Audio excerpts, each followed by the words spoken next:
Darling, please step away from the credit card. We don't need any more handbags. No, seriously.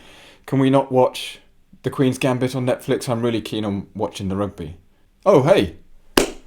Welcome. My name is Brendan, and today we're going to talk about the art of negotiation. Now, negotiating can be a really daunting feeling, a really intimidating situation whereby you are trying to get something that you want and the other person just isn't very keen. It could be battling on a Netflix program or trying not to buy another bicycle. Yes, I'm sorry, I'm guilty. And I know it's N+1, but let's not dive into that piece now. Try not to get into the conversation around you've got enough handbags or got enough shoes. That generally isn't an argument you're going to win, but these 5 steps may help you going forward, not only in a personal perspective, but also in the boardroom when buying a new car or even around the dinner table. Fundamentally, these steps are taken from learning about Chris Voss, who used to be an FBI negotiator and has translated his field-tested learnings into a book called Never Split the Difference.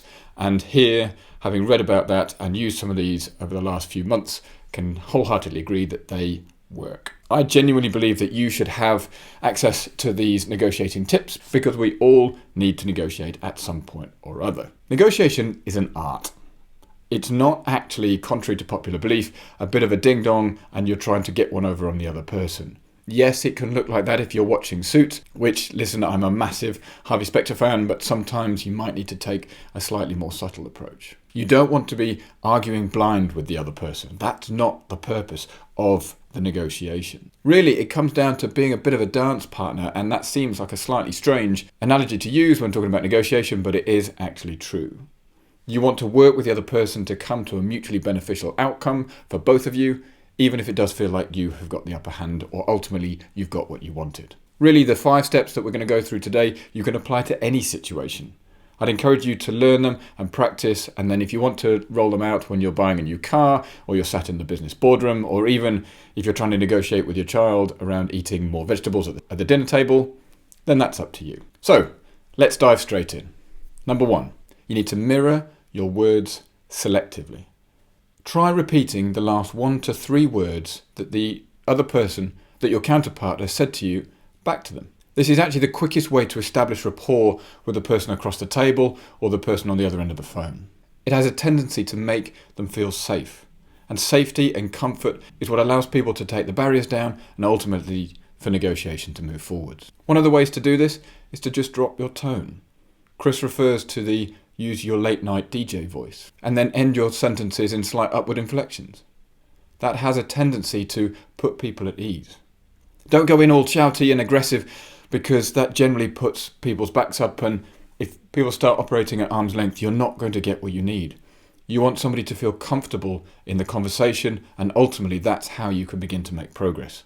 So repeat the last 1 to 3 words back to the other person and use a nice calming voice with a little bit of upward inflection at the end.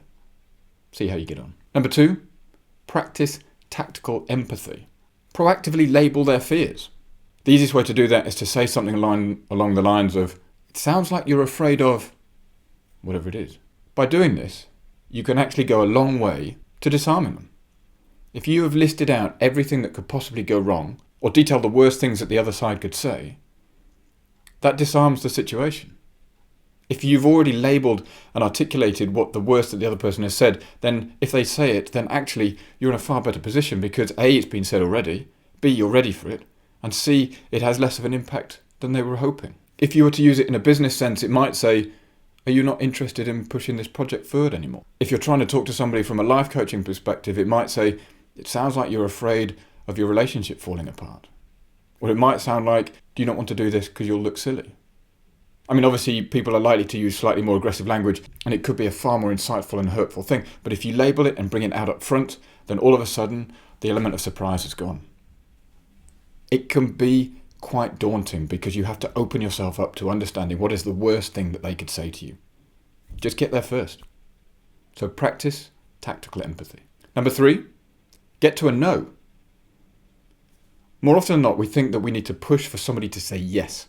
But by saying yes, it makes people feel defensive. I'm sure you've been on telephone calls where you get phoned out of the blue and somebody's trying to sell you something and they're trying to push you to get to say yes.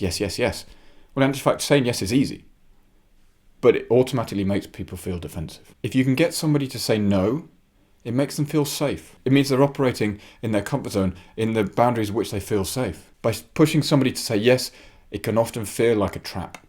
And that's what you don't want to do. You want to establish rapport with the other person, and trying to push them into saying yes is only going to create that conflict. If you're finding somebody and you want to start a negotiation, perhaps opening up with, is now a bad time to talk? Because if you get a, no, it's fine, well, in actual fact, you're already in there. You haven't promoted the conflict already. If you're trying to push for yeses, and I know there are a number of sales tactics that push for people to say yes, yes, yes, yes, yes.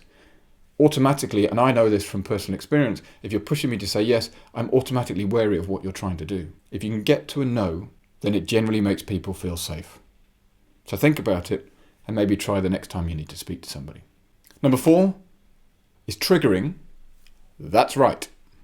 Maybe not delivered quite in that manner, but you want to summarize and reaffirm what's just been said. This can create an epiphany and empathy with the other person. If you're replaying back to the other person what you've heard, and they go, yes, that's right, then again, you're building that rapport, you're establishing that baseline of understanding. You're playing back to them that you're hearing what they're saying. The reaffirmation is hugely powerful. I've seen it many times in a life coaching perspective where you play back what somebody's heard and all of a sudden it shocks them because saying it out loud can feel quite silly. It's a bit like when you need to get stuff out of your head and you say it out loud to somebody else, you think, yeah, what was I going on about? That's ridiculous. The reaffirmation and the summarizing of a situation to play it back not only creates the understanding that you are hearing them, you are truly listening, you are active listening, but it means that you understand their point of view. And that then can put them more at ease, and you're automatically building rapport. And number 5, you want to create the illusion of control. You can't force control. You can't force a situation. In much the same way that if you're in a sporting context, you can't force something to happen, but you can build up and you can try and guide the situation into making that thing happen. And it's exactly the same in negotiation. Don't force having control. You're more than likely to put the other person's back up, the walls are going to go up and people are going to become more defensive. You could ask the other person questions that involve how or what. How can I help? What can I do to help you? What is it that you're looking for out of this situation? By saying that, you are asking the other person to use their mental energy to help work out what the answer is.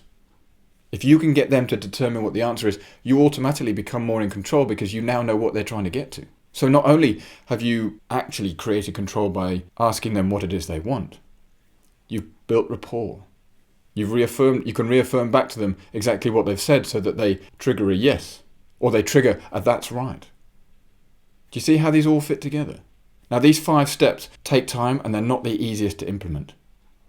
But if you get them right, I promise you, you can use them in a multitude of situations and hopefully get what you want. And with that, I hope that that's been useful. As always, you need to push the like button and make sure you just hit subscribe.